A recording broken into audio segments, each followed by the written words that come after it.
नमस्कार दोस्तों, welcome to my YouTube channel basic education.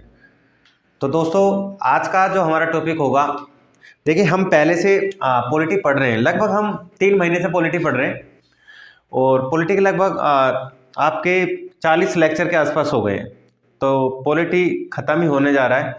तो पूरा पॉलिटी हमने पढ़ा, पर पॉलिटी यानी हमारा संविधान हम पढ़ रहे हैं और इसी संविधान का निर्माण कैसे हुआ, किस तरीके से संविधान की अवधारणा पनपी और कैसे संविधान में एक एक चीज जोड़ी गई और फाइनली हमारा संविधान बनके तैयार हुआ और 26 जनवरी 1950 को संविधान लागू हुआ। तो आज हम जानेंगे हमारे संविधान में बहुत सी ऐसी बातें जो आज हम देखते हैं हमारे संविधान में, चाहे भाग हो, चाहे अनुच्छेद हो, चाहे अनुसूचियां हो, या उनके अंदर जो बातें लिखी गई हैं तो वो चीजें ली कहाँ से गई हैं।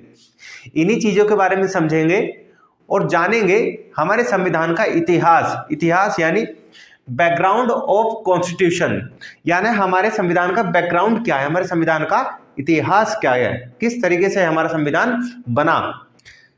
तो आप लोग सब जानते हैं हमारे संविधान का लगभग 70% से ज्यादा हिस्सा, संविधान का 70% से ज्यादा हिस्सा भारत शासन अधिनियम 1935 से लिया है।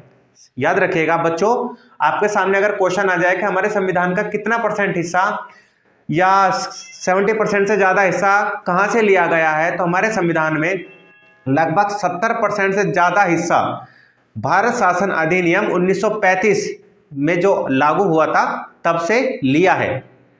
तो ये तो था 1935, यानी इससे पहले भी बहुत से ऐसे अधिनियम आए होंगे। ऐसा नहीं है कि एक भारत शासन अधिनियम 1935 आया और उसी में सारा कुछ लिख दिया गया। तो अगर ये बात है तो बिल्कुल सरासर गलत है। इससे पहले भी बहुत सारे आपके अधिनियम यानी एक्ट आए या चार्टर एक्ट आए जिसमें कुछ चीजें बताई गई और हर अधिनियम में कुछ ना कुछ चीजें थी जो सभी का निचोड़ एक कंक्लूजन में कहूं तो 1935 के भारत शासन अधिनियम में हमें देखने को मिलता है। तो हम जानेंगे कि संविधान बनाने की शुरुआत कैसे हुई या संविधान में चीजें कहां कहां से हमें देखने को सुनने को मिलती है। तो आइए शुरू करते हैं ये टॉपिक, बैकग्राउंड ऑफ कॉन्स्टिट्यूशन। तो दोस्तों, सबसे पहले आप जानते होंगे कि अंग्रेजों ने भारत में अपनी सत्ता जमाने के लिए बहुत जद्दोजहद की थी, बहुत कोशिश की थी और यही कारण है कि कैप्टन विलियम हॉकिंस जब भारत आए जहांगीर के दरबार में, और जहांगीर के दरबार में आने के बाद में जब उन्होंने व्यापार करने की अनुमति मांगी तो जहांगीर ने उनको व्यापार करने की अनुमति नहीं दी। इसके बाद कैप्टन हॉकिंस चले गए, उसके बाद थॉमस मुनरो आए और मुनरो ने भी यही बात कही और वो भी वापस चले गए। समझ रहे हैं? तो यानी उनको किसी को, दो अंग्रेज अधिकारी आए और दोनों अंग्रेज अधिकारियों को एक बार भी व्यापार करने की परमिशन नहीं मिली। परंतु जब 1707 में, याद रखिएगा 1707 में औरंगजेब की डेथ हो जाने के बाद, औरंगजेब की मृत्यु हो जाने के बाद में 1717 में अंग्रेज आखिरकार कामयाब हो पाए भारत में मुक्त व्यापार करने की जो योजना थी उनकी, उसमें वो सफल हो सके और प्रमाण पत्र उनको हासिल हो गया कि वो भारत में अब व्यापार कर सकते हैं। यानी 1717 में अंग्रेज अब एक तरीके से आप कहेंगे तो फ्री थे, स्वतंत्र थे व्यापार करने के लिए भारत के अंदर। जिस तरीके से और विदेशी कंपनियां भारत के अंदर व्यापार कर रही थी उसी तरीके से अंग्रेज भी भारत के अंदर व्यापार करने के लिए तैयार थे। इसी चीज को देखते हुए अंग्रेजों ने भारत में व्यापार को बढ़ाना शुरू करा और बंगाल वाला जो रीजन है, आप याद रहोगा आपको, ये इंडिया है और ये वाला जो रीजन था ये बंगाल वाला रीजन था जिसमें असम, बिहार, उड़ीसा, समझ रहे, ये वाला रीजन पूरा क्या था, बंगाल, और आपका पूरा पश्चिम बंगाल और जो बांग्लादेश है ये पूरा बंगाल का हिस्सा हुआ करते थे। तो ये वाला रीजन अंग्रेजों ने धीरे धीरे धीरे धीरे कब्जाना स्टार्ट कर दिया। और जब अंग्रेजों ने अपने पैर फैला ही रहे थे अंग्रेज, तो बीच में जो देसी रियासतें थी या जो मुगल एम्पायर था, या मुगल एम्पायर के जो सिपह सालार थे जिनको जागीरदार बोला करते थे या नवाब बोला करते थे, वो उन्होंने अंग्रेजों का सामना करा। अब अंग्रेजों से जब इनका सामना हुआ तब स्थिति उत्पन्न होती है युद्ध की। तो ऐसा ही एक युद्ध हम अपने इतिहास में देखते हैं सुनने को मिलता है और जिससे हमारे एग्जाम में क्वेश्चन भी बनते हैं। तो ऐसा ही एक युद्ध हुआ अंग्रेज और बंगाल के नवाब, अंग्रेज और बंगाल के नवाब सिराजुद्दौला के बीच में, जिसको बोलते हैं बैटल ऑफ प्लासी। क्या बोलते हैं? बैटल ऑफ प्लासी, यानी प्लासी की लड़ाई, प्लासी की लड़ाई। तो ये प्लासी की लड़ाई क्या थी एक्चुअल में? तो बच्चों एक बात क्लियर है, कहा जाता है कि प्लासी की लड़ाई के बाद में अंग्रेजों की साम्राज्यवादी जो नीति थी वो सफल हो सकी और भारत में उनका जो सपना था कि भारत में एक तरीके से शासन कर सके, भारत को अपना उपनिवेश बना सके, वो सारी स्थितियां इस युद्ध के बाद में क्लियर हो चुकी थी। तो बैटल ऑफ प्लासी जो लड़ा गया, ये लड़ा गया 1757 में। कब लड़ा गया? 1757 में लड़ा गया। किस किस के बीच लड़ा गया? बंगाल के नवाब, बंगाल के जो नवाब थे, नवाब क्या नाम था उनका? उनका नाम था सिराजुद्दौला,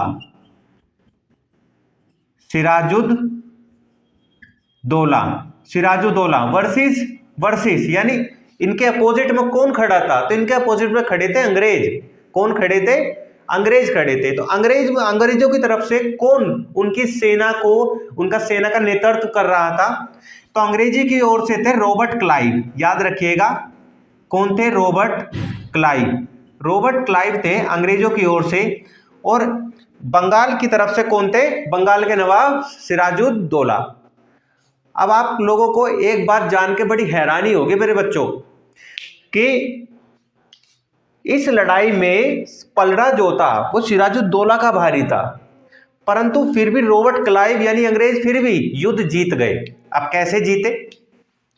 यानी बात करें तो लगभग 50,000 सेना, 50,000 के आसपास सेना थी सिराजुद्दौला के पास में जब प्लासी की लड़ाई हो रही थी, और अंग्रेज थे कुल 3,000। याद रखिएगा, देखिए कहाँ तो 50,000, कहाँ 3,000, मतलब कुछ अंतर ही नहीं है, कुछ डिफरेंस ही नहीं कर सकते हैं आप कि 3,000 कैसे टिक पाएंगे 50,000 के सामने। परंतु अंग्रेज क्या थे? अंग्रेज थे धूर्त इंसान, यानी बहुत तेज दिमाग के लोग थे ये, समझ रहे हैं आप लोग। इन्होंने क्या काम करा? इन्होंने सिराजुद्दौला के जो सेनापति थे, कौन थे? सिराजुद्दौला के सेनापति मीर जाफर, ठीक है। कौन थे इनके सेनापति? मीर जाफर को लालच दिया कि भैया एक काम करो, तुम हमारे खेमे में शामिल हो जाओ, तुम हमारी मदद करो, और अगर हम सिराजुद्दौला को हराने में कामयाब हो सके तो अगले नवाब हम तुम्हें बनाएंगे। और आपको पता है कुर्सी का लालच सबसे बुरा, आज के डेट में भी आप देखेंगे तो नेता कुर्सी के लिए लड़ते रहते हैं, ऐसे ही उस समय भी कुर्सी का लालच बहुत बुरा था। तो मीर जाफर ने सपना देखना शुरू करा कि मैं भी बंगाल का नवाब बन सकता हूं, और इसी सपने को साकार करने के लिए जब प्लासी की लड़ाई हुई तो सिराजुद्दौला जब अपनी सेना के भरोसे रॉबर्ट क्लाइव ने अंग्रेजों से लड़ने के लिए जा रहे थे प्लासी में, समझ रहे हैं, तब क्या हुआ? मीर जाफर ने सिराजुद्दौला की जो 50,000 की सेना थी इसका लगभग 80% हिस्सा, यानी लगभग मान के चलिए 50,000 का 80% कितना होगा? यानी 40,000 सैनिकों को रोक लिया, युद्ध में जाने ही नहीं दिया, समझ रहे हैं। अब बचे कितने? 10,000 सैनिक। अब 10,000 सैनिक बराबर 3,000 सैनिक के, ठीक है। अब कितने बचे? 10,000, और 10,000 सैनिक किसके? 3,000 के। अब आप कहेंगे सर अभी भी ज्यादा है, तो जीत तो अभी भी हो जानी चाहिए थी। बिल्कुल हो जानी चाहिए थी बच्चों, अगर सेना दोनों बराबर होती। यहां मैं जनसंख्या की बात नहीं कर रहा हूं, यहां मैं बात कर रहा हूं टेक्नोलॉजी की। यानी उस समय जब 10,000 सैनिक लड़ने के लिए जा रहे थे अंग्रेजों से, तो उस समय अंग्रेजों के पास में जो था राइफल्स थी, बंदूकें थी, जिसमें बारूद भरकर आप दूर से ही निशाना लगा सकते थे, यानी एक इंसान 10 इंसान पे भारी पड़ता था। और हमारे लोगों के पास में क्या थी? तलवारें, भाले, है ना, तलवारें, भाले, ये चीज थी, घोड़े। तो क्या मतलब क्या बिगाड़ क्या लेंगे उनका हम लोग? जब तक हम तीर चलाएंगे, तलवार चलाएंगे, तब तक तो भैया गोली मारेंगे ठाए और काम खत्म। तो वैसे ही इनके साथ हुआ, 10,000 सैनिक जब 3,000 सैनिकों से लड़ने के लिए गए प्लासी में, तो क्या हुआ, रॉबर्ट क्लाइव के द्वारा सिराजुद्दौला को हरा दिया गया और सिराजुद्दौला डर के मारे युद्ध क्षेत्र से भाग गए। और युद्ध क्षेत्र से जब कोई दूसरा राजा भाग जाए तो ऑटोमेटिक जो अपोजिट होते हैं वो विजयी माने जाते हैं। तो इसी कारण से प्लासी की लड़ाई जो है अंग्रेजों ने जीत ली। किसने जीती? अंग्रेजों ने। यानी प्लासी की लड़ाई जीतने के बाद में अंग्रेजों की साम्राज्यवादी नीति का फैलाव हुआ और कहीं ना कहीं एक प्रशासनिक व्यवस्था अंग्रेजों के हाथों में आ गई और एक टैक्स फ्री व्यापार, एक टैक्स फ्री ट्रेड अंग्रेजों ने बंगाल के अंदर करना शुरू कर दिया। समझ रहे हैं? तो ये तो था प्लासी की लड़ाई का इतिहास। यहाँ पर अंग्रेज जीत की खुशी मना रहे थे और वहाँ पर जो भारतीय लीडर्स थे वो बड़ा दुखी थे कि भाई अंग्रेज दिन पे दिन एक नई शक्ति के रूप में उभर रहे, इनको कैसे भी करके रोका जाए। इसी चीज को देखते हुए 1757 की लड़ाई के बाद में एक लड़ाई हमारे इतिहास में मील का पत्थर बनती है, जिसके बाद में अंग्रेज बिना किसी ब्रेक के हमारे ऊपर 1947 तक राज करते रहे। समझ रहे हैं? तो वो लड़ाई कौन सी है? वो लड़ाई हुई थी 1764 में। 1757 के बाद में 1764 में वो लड़ाई हुई थी। उस लड़ाई का नाम था बैटल ऑफ बक्सर। ठीक है, यानी बक्सर की लड़ाई। याद रखिएगा मेरे बच्चों, बक्सर की लड़ाई। तो बक्सर की लड़ाई कब हुई? बक्सर की लड़ाई हुई 1764 में। कब हुई? 1764 में। ये लड़ाई भारतीय इतिहास में एक मील का पत्थर साबित होती है अंग्रेजों के लिए। समझ रहे हैं कैसे होती है?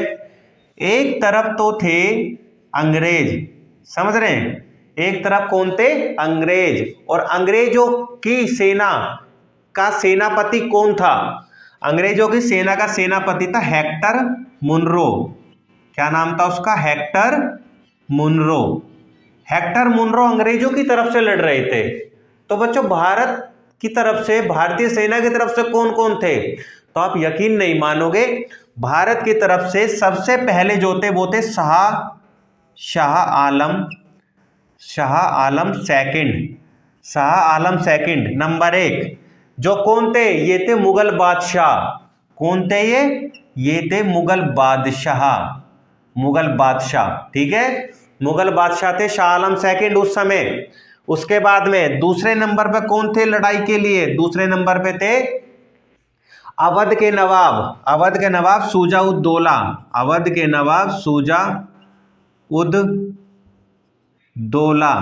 शुजाउद्दौला। ये कौन थे? ये थे अवध के नवाब। याद रखेंगे मेरे बच्चों, ये कौन थे? अवध के नवाब। और तीसरे नंबर पे एक और इंसान थे। समझ रहे हैं? 3 इंसान, यानी तीनों की संयुक्त सेना लड़ी अंग्रेजों से। तो तीसरे इंसान कौन थे? मीर कासिम। याद रखिएगा, मीर कासिम थे तीसरे इंसान जो अंग्रेजों की सेना से लोहा लेने के लिए तैयार खड़े थे। अब एक तरफ तो थे ये 3 सेनापति या 3 बादशाह, शाह आलम सेकंड मुगल बादशाह, शुजाउद्दौला अवध के नवाब, मीर कासिम बंगाल के नवाब। समझ रहे हैं? ये तीनों के तीनों सेनापति और एक तरफ अंग्रेज, और अंग्रेजों के सेनापति कौन? Hector Munro. और दोनों के बीच में लड़ाई हो गई बक्सर की। और बक्सर जो है आज की डेट में बिहार में मिलेगा आपको देखने को। याद रखिएगा, जैसे ही आप यूपी से ट्रेन के द्वारा मुगलसराय जंक्शन पार करेंगे तो अगला स्टेशन आपको पड़ेगा बक्सर, फिर पड़ेगा आरा, फिर पड़ेगा पटना। तो बक्सर में लड़ाई हुई और बक्सर की लड़ाई 1764 में हुई, जिसको बोलते हैं बक्सर की लड़ाई, यानी बैटल ऑफ बक्सर। और इस लड़ाई में एक तरफ भारत की ओर से, भारतीय सेना की ओर से शाह आलम सेकंड जो कि मुगल बादशाह थे, शुजाउद्दौला जो कि अवध के नवाब थे, और मीर कासिम जो कि बंगाल के नवाब थे, और दूसरी ओर थे अंग्रेजों के सेनापति हेक्टर मुनरो। और फिर लड़ाई हुई आपस में, घमासान लड़ाई हुई, दबा के, मतलब जितना हो सकता था पूरी ताकत लगा दी। क्यों? क्योंकि मुगल बादशाह की अस्मिता का सवाल था भाई। पिछले 300 सालों से मुगल एम्पायर भारत में अपनी धाक जमा के बैठा था। अब अंग्रेज इस नींव को हिलाने की कोशिश कर रहे थे। तो भैया आपकी नींव को हिलाएगा तो आपको महसूस नहीं होगी। तो इसी चीज का मुंह तोड़ जवाब देने के लिए शाह आलम सेकंड इन दोनों के साथ मिल गए थे। परंतु रिजल्ट क्या निकला? रिजल्ट निकला टेक्नोलॉजी किसके पास में है? तो टेक्नोलॉजी पास में थी अंग्रेजों के, और अंग्रेज यहां पे लड़ाई जीत गए। समझ रहे हैं? तो 1764 में बैटल ऑफ बक्सर हुआ जिसमें अंग्रेज जीत गए और इन तीनों की संयुक्त सेना जो थी वो हार गई। अब तीनों की सेना हार गई। हारने के बाद में अब होना था संधि। क्या होनी थी? संधि। और संधि हुई इलाहाबाद की संधि। याद रखिएगा, इलाहाबाद की संधि में साफ साफ लिख दिया गया है कि अब से तीनों के तीनों अंग्रेजों को अपने बराबर मानेंगे, अंग्रेज अपने से बड़ा मानेंगे। अंग्रेज पूरे भारत में, अब तो भाई मुगल बादशाह को हरा दिया तो पूरा भारत ही अंग्रेजों का हो गया। यानी अब अंग्रेज पूरे भारत में एक तरीके से बिना टैक्स के दिए व्यापार करेंगे, नियम बनाएंगे और ब्रिटिश ईस्ट इंडिया कंपनी का फैलाव करेंगे। इसी चीज को देखते हुए ब्रिटिश ईस्ट इंडिया कंपनी दबाकर व्यापार करने लगी और प्रॉफिट पर प्रॉफिट कमाने लगी। परंतु यहां पर ब्रिटिश जो महारानी है, समझ रहे हैं, जो ब्रिटेन है, जो ब्रिटेन की पार्लियामेंट है, वो जो ब्रिटिश ईस्ट इंडिया कंपनी थी उसके ऊपर गिद्ध की तरह नजर जमा के बैठी थी कि एक देश की कंपनी दूसरे देश में जाकर व्यापार कर सकती है, पर वो इतनी बड़ी ना हो जाए कि वो अपने देश को ही छोटा कर दे। इसी चीज को देखते हुए ब्रिटेन ने पहली बार ब्रिटिश ईस्ट इंडिया कंपनी पर लगाम लगाने के लिए एक एक्ट पारित करा, एक कानून पारित करा, जहां से हमारे संविधान की यानी भारतीय संविधान की नींव रखी जाती है। तो उस एक्ट का नाम क्या था और वो एक्ट कब पारित हुआ? ये दो चीजें आप लोगों के लिए जाननी बहुत जरूरी है और इसी चीज को लेके हमारी ये वीडियो है। ये वीडियो मैं आपको बता दूं 2 पार्ट में डिवाइडेड होगी, क्योंकि एक पार्ट में ये टॉपिक बिल्कुल भी कवर नहीं हो सकता है। तो मेरे बच्चों धैर्य रखो और अच्छे से कॉपी किताब लेके बैठे रहो, क्योंकि क्वेश्चन सबसे ज्यादा इसी टॉपिक से बनते हैं, बैकग्राउंड ऑफ कॉन्स्टिट्यूशन से। और ये इतना लंबा टॉपिक है कि कोई भी बच्चा इस टॉपिक को अच्छे से पढ़ता नहीं है और पॉलिटी में यहां से क्वेश्चन आएंगे और आके तुम छोड़ दोगे। तो जिस बच्चे ने अगर ये टॉपिक देख लिया ना, वो ये नहीं छोड़ेगा। तो आराम से बैठिए, एक एक चीज मेरी बातें सुनिए, लिखिए और वीडियो को देखिए। तो बच्चों सबसे पहला जो एक्ट ब्रिटिश संसद ने पारित करा ब्रिटिश ईस्ट इंडिया कंपनी पर लगाम लगाने के लिए, वो करा 1773 में। कब करा? 1773 में। इस एक्ट का नाम था रेगुलेटिंग एक्ट।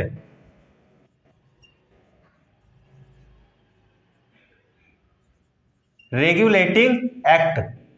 रेगुलेटिंग एक्ट कब पारित हुआ? 1773 में। समझ रहे हैं?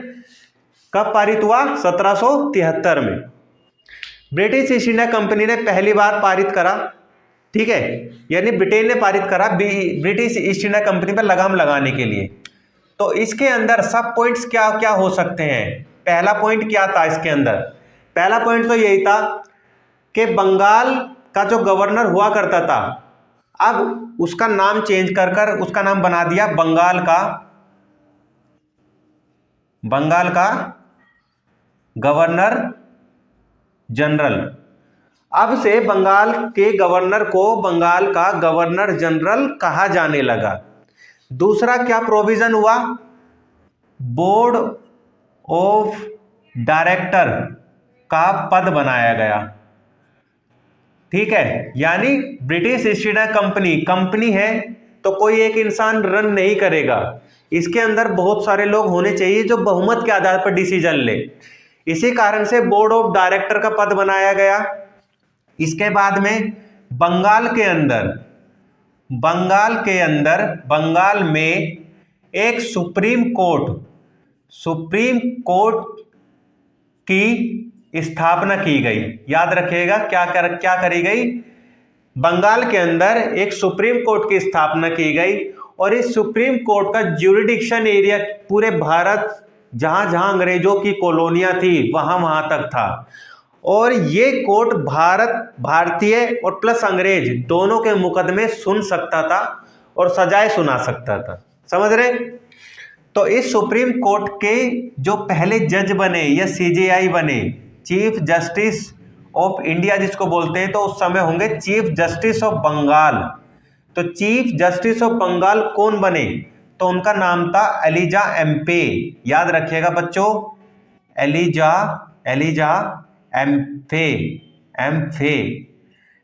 एम्फे जो सुप्रीम कोर्ट 1773 में बंगाल में स्थापना करने की सिफारिश जिसकी की गई, जो कि 1774 में बना। याद रखिएगा इसकी स्थापना कब हुई? इसकी स्थापना हुई 1774 में।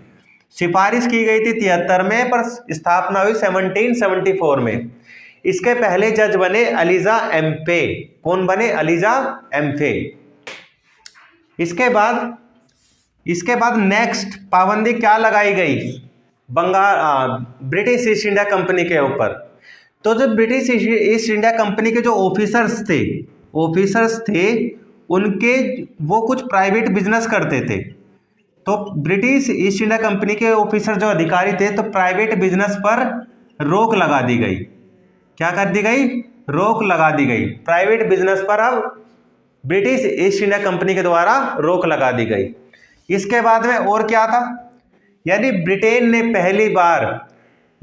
पहली बार भारतीय मामलों में और ब्रिटिश ईस्ट इंडिया कंपनी के मामलों में पहली बार हस्तक्षेप किया, पहली बार इंटरवीन किया। ठीक है, तो first time intervene of Indian affairs. जो इंडियन मामले थे, भारतीय मामले थे, उन पे पहली बार ब्रिटेन की संसद ने हस्तक्षेप किया।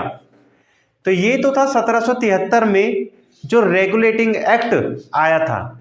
इसके बाद में आता है मेरे बच्चों 1784 का पिट्स इंडिया एक्ट। 1773 का रेगुलेटिंग एक्ट कंप्लीट होता है यहाँ पर, और यहाँ से हमारे संविधान में चीजें उठाई गई हैं। समझ रहे हैं? हमारे संविधान में चीजें यहाँ से ली गई हैं। अब इसके बाद में 1784 का एक्ट आएगा जिसका नाम था पिट्स इंडिया एक्ट। क्या नाम था उसका? याद रखिएगा, उसका नाम था, क्या नाम था? Pitt's India act.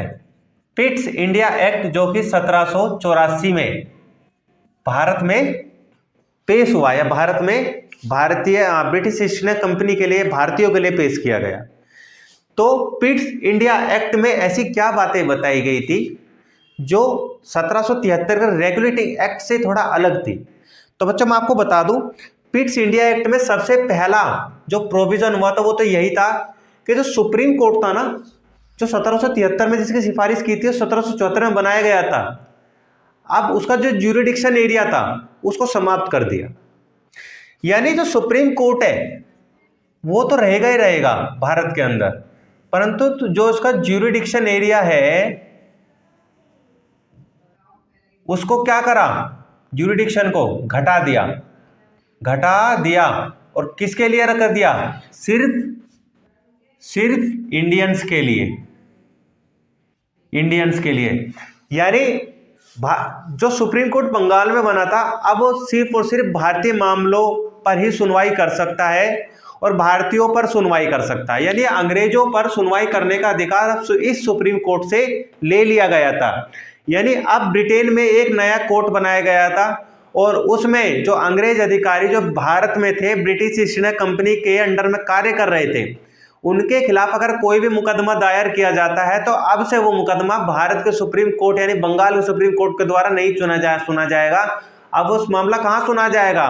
कहाँ पर उस पर कार्रवाई होगी? ब्रिटेन के अंदर होगी। कहाँ पर होगी? ब्रिटेन के अंदर। तो सबसे पहली तो यही हुई। दूसरी क्या हुई? आपको याद होगा कि बोर्ड ऑफ डायरेक्टर का एक पद बनाया गया था 1773 में। तो बोर्ड ऑफ डायरेक्टर के साथ यानी बोर्ड ऑफ डायरेक्टर तो बना ही दिया था, बोर्ड ऑफ डायरेक्टर के साथ बोर्ड ऑफ कंट्रोलर का भी पद बनाया गया, बोर्ड ऑफ कंट्रोलर का पद भी बनाया गया। यानी पहली बार एक सदस्य जो क्या लेंगे, डिसीजन लेंगे, और दूसरे सदस्य कुछ नियम लागू करेंगे। समझ रहे हैं, एक संस्था डिसीजन लेगी, दूसरे सदस्य क्या करेंगे, नियमों को लागू करेंगे। तो एक ही सदस्य डिसीजन ले और नियम लागू करे, इसमें क्या हो रहा था, कहीं ना कहीं एक तंत्र देखने को मिलता था। यानी कहाँ, अगर मैं आपसे बात करूं तो सीधा सीधा डायरकी यानी द्वैध शासन, यानी दो लोगों का शासन पहली बार यहां देखने को मिलता है 1784 के पिट्स इंडिया एक्ट में। आप लोग आज की डेट में देखते होंगे कि केंद्र के अंदर सरकार है और राज्य के अंदर सरकार है। तो ये क्या है, ये द्वैध शासन है, यानी केंद्र के अंदर भी लोकसभा है और राज्यसभा है। समझ रहे हैं, यानी ऐसा नहीं कि केंद्र के अंदर संसद है और संसद में सिर्फ लोकसभा ही शासन चलाते, नहीं, राज्यसभा भी होती है जो कि लोकसभा पर नियंत्रण बना के रखती है। ऐसे ही केंद्र पूरी तरीके से अनियंत्रित ना हो जाए, इसलिए राज्य सरकारें भी हैं। समझ रहे हैं, तो इसको बोलते हैं द्वैध शासन यानी डायरकी। तो भारत में द्वैध शासन की स्थापना पहली बार 1784 के पिट्स इंडिया एक्ट से मानी जाती है। याद रखिएगा बच्चों, देखिए आज की डेट में जो चीजें हम देख रहे हैं ना, वो कहीं ना कहीं पुराने जो एक्ट हमारे आए हैं अंग्रेजी शासन के टाइम पर, वो सभी एक्ट्स में भारतीय संविधान में कुछ ना कुछ चीजें अपनाई गई है। अब इसके अलावा और क्या ऐसी चीजें इसमें जोड़ी गई, तो थर्ड पॉइंट इसके अंदर क्या जोड़ा गया, जो गवर्नर जनरल की काउंसिल थी। तो गवर्नर जनरल की जो काउंसिल थी, काउंसिल के जो मेंबर थे, काउंसिल के जो मेंबर थे उनकी संख्या होती थी पहले 4। कितनी होती थी, 4, परंतु 4 से घटाकर कितनी कर दी, 3 कर दी। याद रखेगा 1784 के पिट्स इंडिया एक्ट में गवर्नर जनरल के काउंसिल के मेंबर की संख्या 4 से घटाकर कितनी कर दी, 3 कर दी गई। इसके बाद में और क्या प्रोविजन हुआ इसके अंदर कि गवर्नर जनरल जो थे, समझ रहे, याद रखिएगा बच्चों, जो देखिए ये उस समय तक 1784 तक अंग्रेजों की 3 प्रेसिडेंसी हुआ करती थी, बंगाल प्रेसिडेंसी, मद्रास प्रेसिडेंसी और बॉम्बे प्रेसिडेंसी। और तीनों के अंदर अपने अपने खुद के क्या होते थे, गवर्नर्स हुआ करते थे। परंतु 1773 में आपको याद होगा कि यहाँ पर गवर्नर को गवर्नर जनरल बोले जाने लगा। समझ रहे, परंतु 1784 में क्या हुआ, 1784 में ये हुआ कि इसके गवर्नर यानी बॉम्बे के गवर्नर और मद्रास के गवर्नर, दोनों गवर्नरों को बंगाल के गवर्नर जनरल के अधीन कर दिया। याद रखिएगा, बंगाल जो है, बंगाल के गवर्नर जनरल के अधीन, बंगाल के गवर्नर जनरल के अधीन, बंगाल के गवर्नर जनरल के अधीन मद्रास और बॉम्बे के गवर्नर कर दिए गए। यानी अब से बंगाल के गवर्नर जनरल के अधीन मद्रास के गवर्नर और बॉम्बे के गवर्नर हो गए। समझ रहे हैं, अब यानी सुप्रीम पावर किसके पास में है, अब बंगाल के गवर्नर जनरल के पास में है। इसके बाद में एक सबसे महत्वपूर्ण बात हुई 1784 में, और वो क्या बात हुई, 5वां पॉइंट क्या है, जो भारत में ब्रिटिश अधिकृत क्षेत्र थे, जो भारत में कंपनी अधिकृत क्षेत्र थे, जहां पर कंपनी का शासन हुआ करता था, पहली बार उसको ब्रिटिश अधिकृत क्षेत्र बोले जाने लगा। ठीक है, क्या बोले जाने लगा, ब्रिटिश अधिकृत क्षेत्र।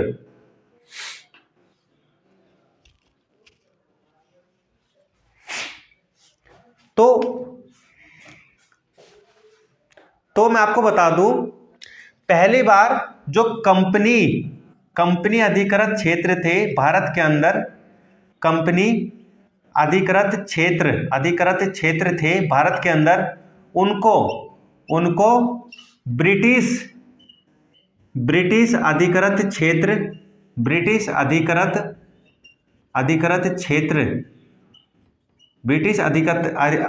क्षेत्र कहा जाने लगा। कहा जाने लगा। ये इतनी ज़्यादा इंपॉर्टेंट लाइन है कि इसको तो बच्चों रट लेना बिल्कुल। यानी भारत में जहाँ जहाँ कंपनी यानी ब्रिटिश ईस्ट इंडिया कंपनी का शासन था, वहाँ के इलाके को अब ब्रिटिश अधिकृत क्षेत्र यानी ये क्षेत्र अब से ब्रिटेन के अधिकार में है, ब्रिटेन के अधिकार क्षेत्र के अंदर आते हैं। ये चीज पहली बार क्लियर कर दी गई। कब क्लियर करी गई? 1784 के पिट्स इंडिया एक्ट के अंदर। अब इसके बाद में देखो बच्चों, ये तो था पिट्स इंडिया एक्ट और रेगुलेटिंग एक्ट। अब इसके बाद में आपके जो एक्ट आने वाले हैं वो होंगे आपके चार्टर एक्ट, याद रखिएगा। और चार्टर एक्ट की संख्या भी लिमिटेड है और क्वेश्चन इनको लेके बनता है कि भारत के अंदर कितने चार्टर एक्ट आए हैं। तो आप लोग बड़े अच्छे से समझने की कोशिश करेंगे और जानेंगे। और मैं तो हुई आप लोगों के साथ में आप लोगों को समझाने के लिए, है ना, आपका दोस्त, आपका होस्ट। हेलो बच्चों, क्या हालचाल, है ना। इस तरीके से बोलते रहेंगे और मजे करते रहेंगे, ठीक है, कोई दिक्कत नहीं है। तो भाइयों, अब जो तीसरे नंबर पर एक्ट आने वाला है उसका नाम है चार्टर एक्ट। चार्टर एक्ट, ये एक्ट आया 1793 में, याद रखिएगा। 1793 में चार्टर एक्ट आया।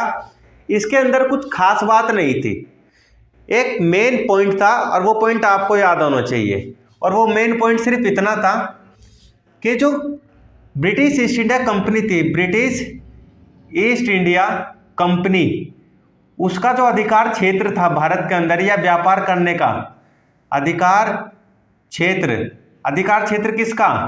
व्यापार का, व्यापार का, ठीक है। उसको 20 सालों के लिए, 20 सालों के लिए क्या कर दिया गया? बढ़ा दिया गया। 20 सालों के लिए क्या करा? बढ़ा दिया गया। यानी अगले 20 सालों तक ब्रिटिश ईस्ट इंडिया कंपनी, आने वाले 20 सालों तक British east India company Bharat में एक छत्र, यानी सिर्फ ब्रिटिश ईस्ट इंडिया कंपनी के पास में यह अधिकार है कि सिर्फ भारत के अंदर वही व्यापार कर सकती है, ब्रिटेन की और कोई दूसरी कंपनी आकर भारत में व्यापार नहीं कर सकती। अब 1793 के बाद में नेक्स्ट चार्टर एक्ट आपके आता है, उसका नाम है चार्टर एक्ट का 1813। नेक्स्ट चार्टर एक्ट आता है आपका 1813। 1813 के चार्टर एक्ट में क्या बातें बताई गई? एक तो चीज यही क्लियर कर दूं, सबसे पहला पॉइंट तो यही था कि जो 20 सालों के लिए बढ़ाया गया था एक अधिकार क्षेत्र, यहां पर एक अधिकार क्षेत्र को खत्म कर दिया गया। यानी अब ब्रिटिश ईस्ट इंडिया कंपनी जो है, जो कंपनी है ब्रिटिश ईस्ट इंडिया कंपनी, इसका अधिकार जो क्षेत्र है वो चाय और चीन, चाय और चीन तक बने रहने दिया गया। चाय और चीन पर बने रहने दिया गया। यानी ब्रिटिश ईस्ट इंडिया कंपनी का जो भारत में पूर्णतः एक अधिकार क्षेत्र था, इसको समाप्त कर दिया गया और सिर्फ चाय के साथ में, यानी ब्रिटिश ईस्ट इंडिया कंपनी चाय का व्यापार कर सकती है। इस चाय का व्यापार ब्रिटेन की कोई दूसरी कंपनी नहीं कर सकती। और ब्रिटिश ईस्ट इंडिया कंपनी चीन के साथ व्यापार कर सकती है, जो कि ब्रिटेन की कोई दूसरी कंपनी नहीं कर सकती। और ये समय सीमा निर्धारित की गई आने वाले 20 सालों के लिए, यानी 20 सालों तक कंपनी का यह अधिकार क्षेत्र बना रहेगा। इसके बाद ये समाप्त भी हो सकता है, यह बढ़ाया भी जा सकता है। इसके बाद में चार्टर एक्ट में दूसरी क्या बात हुई? पहली तो बात हो गई, दूसरी क्या बात हुई? शिक्षा के लिए यानी एजुकेशन के लिए पहली बार 1 लाख रुपए दिए गए। याद रखिएगा मेरे बच्चों, 1 लाख रुपए दिए गए पहली बार शिक्षा के लिए। 1813 के चार्टर एक्ट में शिक्षा के लिए पहली बार 1 लाख रुपए दिए गए।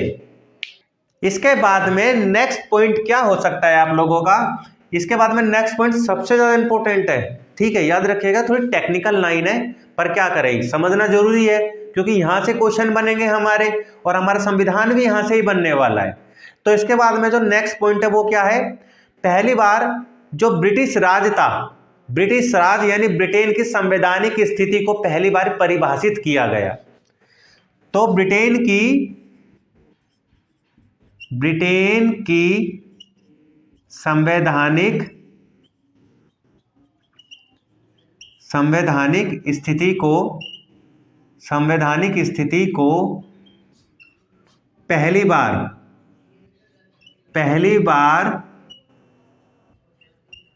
परिभाषित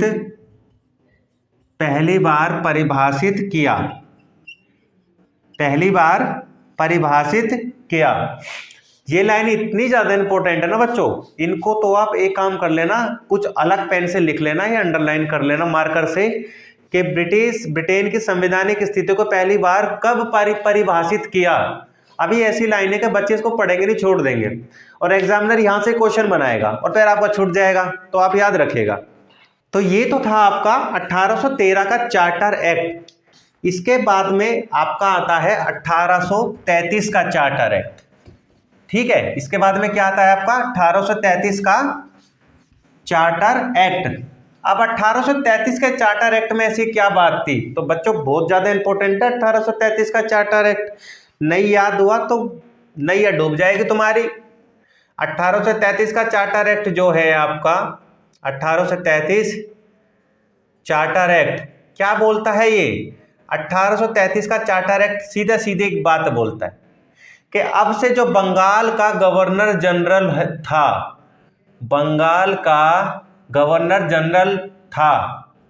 वह अब से यानी इस समय से यानी 1833 से भारत का यानी इंडिया का क्या बन गया, गवर्नर जनरल।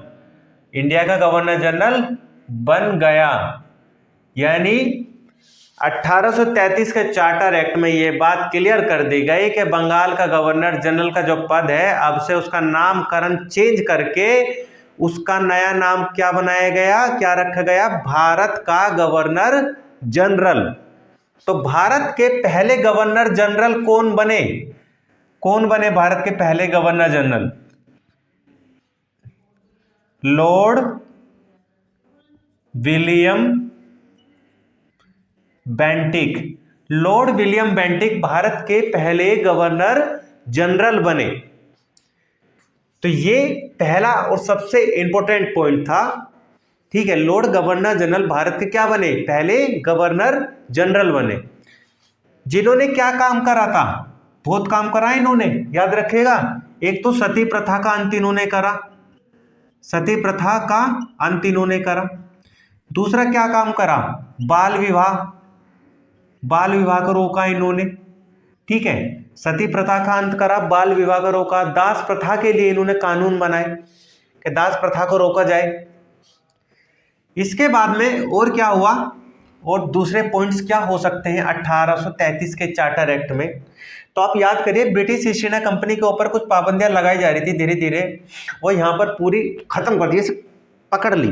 ठीक है, अब ब्रिटिश ईस्ट इंडिया कंपनी को ब्रिटेन ने ऐसा कर दिया कि बस हम हैं, बाप बैठा है ऊपर, तो क्यों बच्चे इतना उछल रहे हैं। यानी जो ब्रिटिश ईस्ट इंडिया कंपनी थी, समझ रहे हैं, ब्रिटिश ईस्ट इंडिया कंपनी का जो एकाधिकार था व्यापार में एकाधिकार समाप्त कर दिया गया।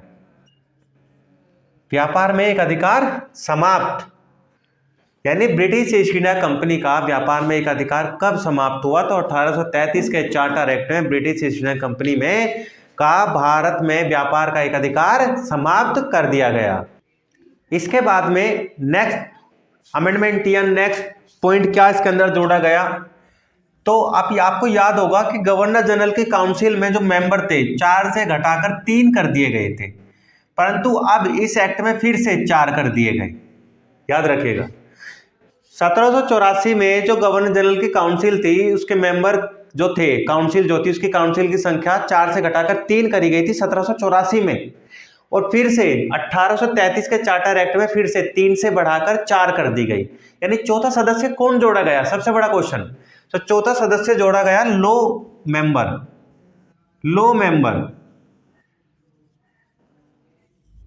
चौथा सदस्य जो 1833 के चार्टर एक्ट में जोड़ा गया वो था विधि सदस्य, जिसका नाम था लॉर्ड मैकाले।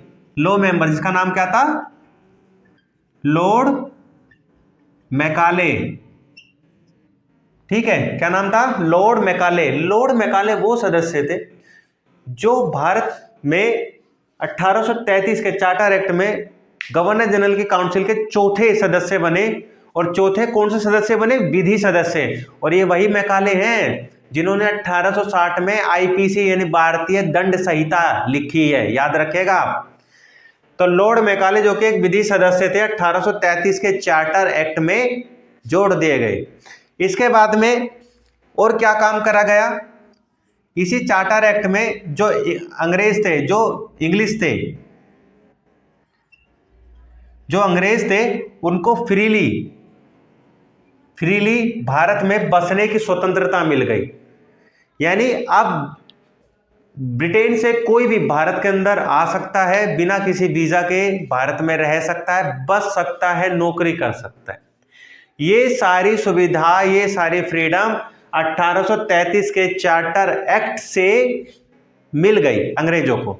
ठीक है, इसके बाद में जो एक्ट आता है आपका, वो आता है आपका 1853 का चार्टर एक्ट। याद रखिएगा मेरे बच्चों, कौन सा एक्ट आता है, 1853 का, 1853 का चार्टर एक्ट।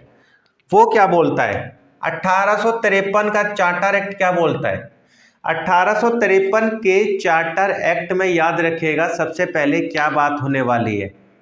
अच्छा, एक चीज 1833 के चार्टर एक्ट में भूल गए, वो आप लिख लीजिएगा कि 1833 के चार्टर एक्ट में गवर्नर जनरल की काउंसिल को, जो कि अब पदनाम चेंज करके भारत का गवर्नर जनरल हो गया था, अब उसकी काउंसिल को गवर्नर जनरल की काउंसिल ना कहकर भारत की काउंसिल यानी इंडियन काउंसिल के नाम से जाने लगा। याद रखिएगा, यानी मंत्री परिषद जो आज की डेट में हम देखते हैं ना, ये कहीं ना कहीं हमें 1833 के चार्टर एक्ट में देखने को मिलती है। याद रखेगा, चलो ठीक है। अब लिखिए 1853 का चार्टर एक्ट, इसके अंदर ऐसी कौन सी बातें थी जो हमारे जानने लायक। इसमें सबसे पहली बात तो यही हो सकती है, जो लॉ मेंबर था, लॉ मेंबर सबसे नंबर 1 पॉइंट क्या होगा, जो लॉ मेंबर था, लॉ मेंबर जो कि लॉर्ड मैकाले था, इसको क्या कर दिया गया है, ये अब परमानेंट हो गया, परमानेंट मेंबर। यानी लॉर्ड मैकाले को अब एक परमानेंट मेंबर बना दिया गया गवर्नर जनरल की काउंसिल का। एक तो ये बात क्लियर हुई इसके अंदर। दूसरी क्या बात हुई, दूसरी बात हुई मेरे बच्चों, जो बोर्ड ऑफ डायरेक्टर थे, इनकी संख्या बहुत ज़्यादा बढ़ चुकी थी। बोर्ड ऑफ डायरेक्टर की संख्या बहुत ज़्यादा बढ़ चुकी थी। यानी बोर्ड ऑफ डायरेक्टर जो होते हैं, इनकी संख्या 24 से घटाकर कितनी कर दी गई, 24 से घटाकर कितनी कर दी गई, 18। बोर्ड ऑफ डायरेक्टर्स की संख्या 24 से घटाकर मेरे बच्चों कितनी कर दी गई, 18 कर दी गई। इसके बाद में नेक्स्ट कौन सा प्रोविजन हुआ, तो नेक्स्ट हुआ इसका कि जो लॉर्ड मैकाले थे, जिन्होंने लॉर्ड मैकाले ने क्या दिया था, ठीक है, लॉर्ड मैकाले ने बोला था कि आईपीसी जो 1860 है वो लॉर्ड मैकाले के द्वारा दी गई थी। परंतु लॉर्ड मैकाले ने यहाँ पर एक सिफारिश करी, यानी इस चार्टर एक्ट में भी एक सिफारिश करी गई थी और लॉर्ड मैकाले के द्वारा भी, कि भारतीयों को सिविल सर्विसेज में हिस्सा दिया जाए, उनको भारतीय सिविल सर्विसेज में भारतीयों को हिस्सा लेने की अनुमति दी जाए। यानी आप कह सकते हैं कि भारतीय जो सिविल सर्विस है, जो कि आज की डेट में हम देखते हैं, आईएएस, आईपीएस, आईएफएस यानी यूपीएससी जो एग्जाम कंडक्ट कराती है, तो सिविल सर्विसेज जो हैं हमारे संविधान में 1853 के चार्टर एक्ट से देखने को मिल जाती है। इसके बाद में नेक्स्ट पॉइंट क्या था, क्वेश्चन ये था इसके अंदर, नेक्स्ट पॉइंट ये हो सकता है, ये था कि जो गवर्नर जनरल की काउंसिल थी, इसके 2 पार्ट थे, एक एग्जीक्यूटिव एक लेजिस्लेटिव, तो दोनों अब सेपरेट हो गए, दोनों अलग अलग काम करने लग गए। यानी जो एग्जीक्यूटिव थी, गवर्नर जनरल की एग्जीक्यूटिव एंड लेजिस्लेटिव, ये अलग अलग सेपरेट, ये क्या हो गए, सेपरेट रूप से काम करने लग गए। तो भारत में आज की डेट में आज हम कार्यपालिका देखते हैं ना, और विधान पालिका देखते हैं, तो ये एग्जीक्यूटिव और लेजिस्लेटिव के ही उदाहरण हैं। और ये दोनों की दोनों उदाहरण हम कहाँ देखते हैं, याद रखिएगा, तब देखते हैं 1853 के चार्टर एक्ट में देखने को मिलती है सारी चीजें हमें। इसके बाद में अगला पॉइंट क्या था इसके अंदर, जो सबसे मेन था वो ये था कि भारत में पहली बार पार्लियामेंट्री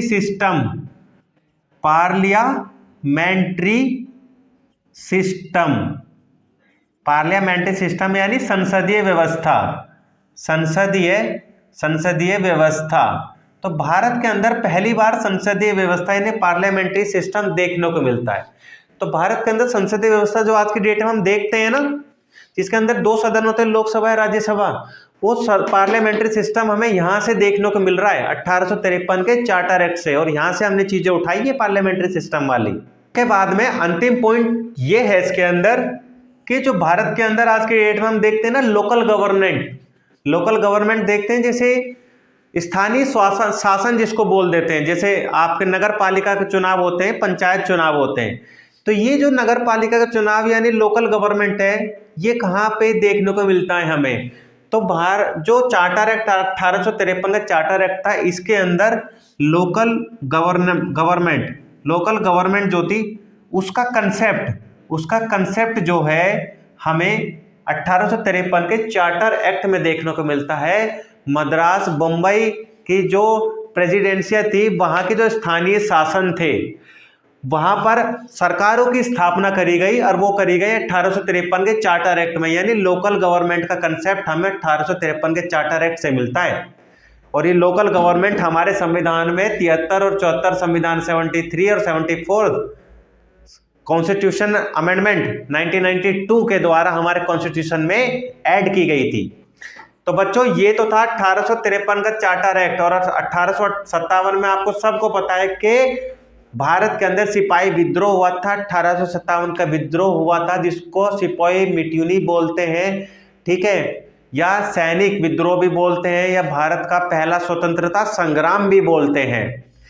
तो मैं आपको बता दूं मेरे प्यारे बच्चों कि 1773 से लेकर, याद रखिएगा, भारत में अंग्रेजों ने 2 पार्ट में शासन करा है हमारे ऊपर।